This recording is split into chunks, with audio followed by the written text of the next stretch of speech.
c'est plus efficace que toutes la chimio, tout ce que vous voulez, quoi d'autre encore, des pilules et autres médicaments que vous ne prendrez plus après avoir lu ça, quoi. Alors on commence par quoi? Journal intime d'une mère indigne de Jessica Zimmerman chez First. Alors Jessica Zimmerman, c'est une fille que les geekettes, les filles qui sont sur le net connaissent bien, parce qu'elle a fondé un blog. Les geekettes, un geek, une geekette. Ah oui. Ah ouais. Une geekette, c'est mignon. Hein. Une geekette. Attention, je ne me suis pas trompée. Non, vous non. Voilà, vous me déstabilisez tout de suite. Que les geekettes aiment beaucoup parce qu'elle a fondé un blog qui s'appelle Serial Mother. Très très drôle, vous avez vu comme elle est jolie, où elle raconte son quotidien de mère un peu débordée. Là, la version papier, c'est le journal intime d'une mère indigne qui décide de devenir parfaite.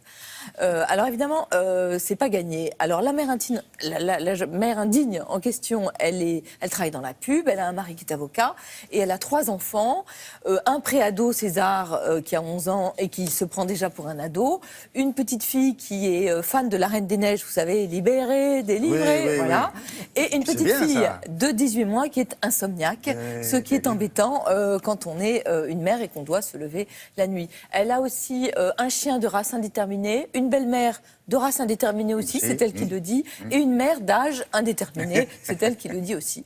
Alors, elle décide donc de devenir parfaite, ce qui est très difficile pour elle parce que c'est une mère qui est un peu faux-folle.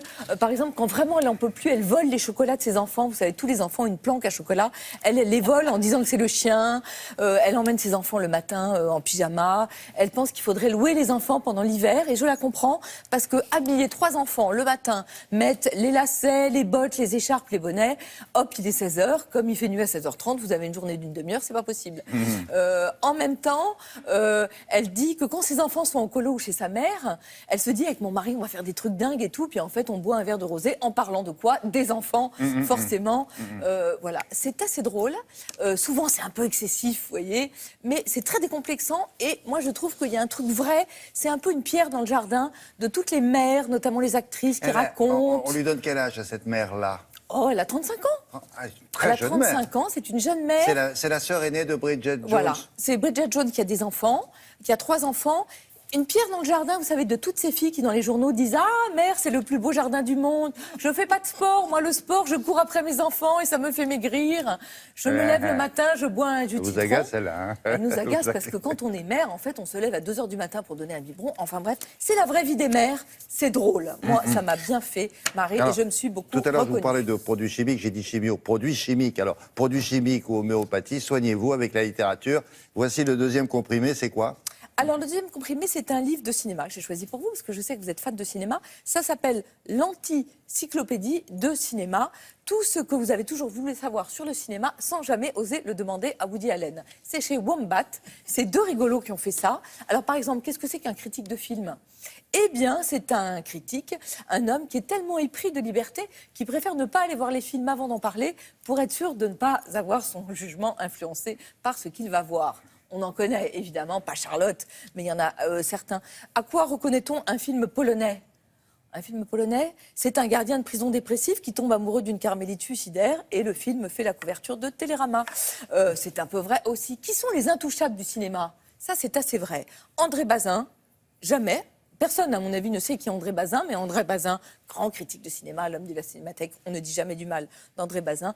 John Ford, Isabelle Huppert, Jeanne Moreau, la grande dame du cinéma, Agnès Jaoui, la seule qui est capable de faire rire Jean-Pierre Bacri, la famille Coppola et Clint Eastwood.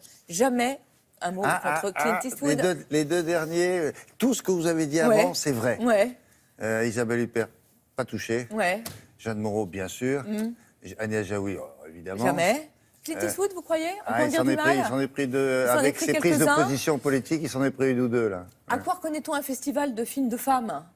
C'est dans le 93, le 77 ou le 94. En tous les cas, il faut prendre le métro, le bus et après marcher 30 minutes.